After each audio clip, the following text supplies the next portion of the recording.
Well, hey, everybody, welcome to Daily Kingdom Growth. I'm your host, Mitchell Beecher, founder of Be Kingdom Builders, and I got a question for you.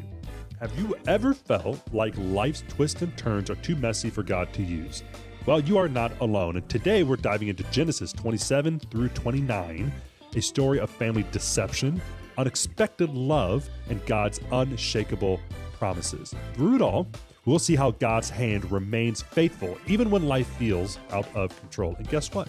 These ancient events point directly to Jesus and the redemption that he offers. But before we dive in, let's recap of where we left off. In Genesis 23 through 26, we saw God's promises passed down from Abraham to Isaac.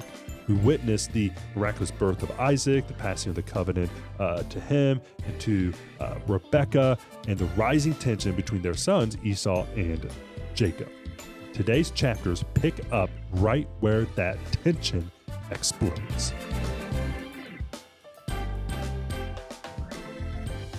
All right, let's begin. Our first stop is Genesis 27. Isaac is old, nearly blind, and ready to bless his eldest son Esau. But Rebekah overhears and devises a plan for Jacob to steal that blessing. Jacob dresses like Esau, even putting goat skin on his arm to mimic Esau's hairy skin. Isaac is deceived and blesses Jacob instead. And listen to the blessing in Genesis 27. We're going to be in verse 28 and 29. May God give you heaven's dew and earth's richness. May nations serve you and peoples bow down to you.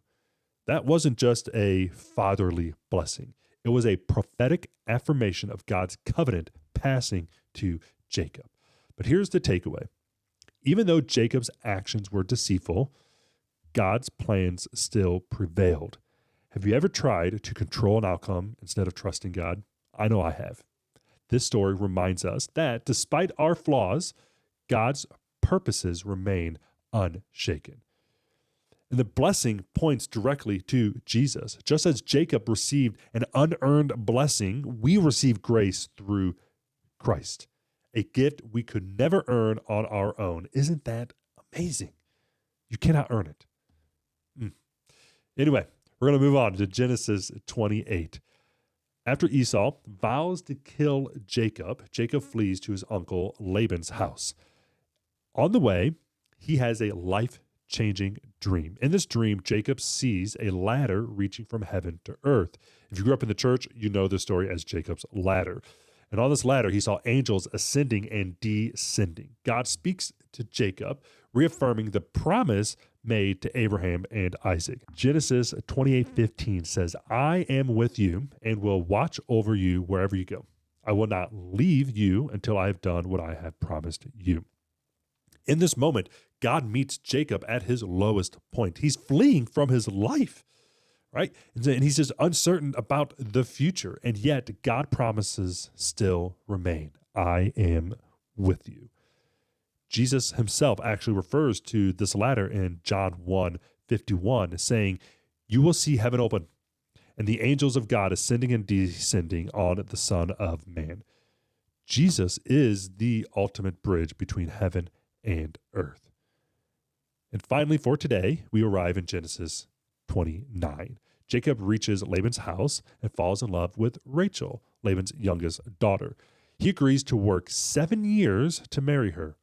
But on the wedding night, Laban tricks Jacob into marrying Leah, Rachel's older sister. Jacob works another 7 years to marry Rachel. Genesis 29:20 says, so Jacob served 7 years to get Rachel, but they seemed like only a few days to him because of his love for her. Wow. So here's what stands out. God often uses unexpected detours to shape us. Leah, though unloved by Jacob, becomes the mother of Judah, the lineage through which Jesus is born. And we're going to learn more about Leah and the whole gang in the next few chapters. But just remember that even in our heartbreak, God has a redemptive plan, and it unfolds. So God's sovereignty shines through these chapters. Despite human deception, family struggles, heartbreak, deception again, his promises never fail. And here's my challenge for you. Trust God's plan for your life, even when it feels messy and unclear. Today, ask him to show you his faithfulness in your challenges. And remember, you're not walking this journey alone. So next time we will explore Genesis 30 through 33. We'll see how God continues to fulfill his promise through Jacob's journey. You do not want to miss it. Hey, if this message encouraged you, be sure to like, comment below, subscribe to the YouTube channel, and share it with a friend. If you want to go deeper into your walk and your faith, visit our website for free resources and other guides. And I will see you in the next episode.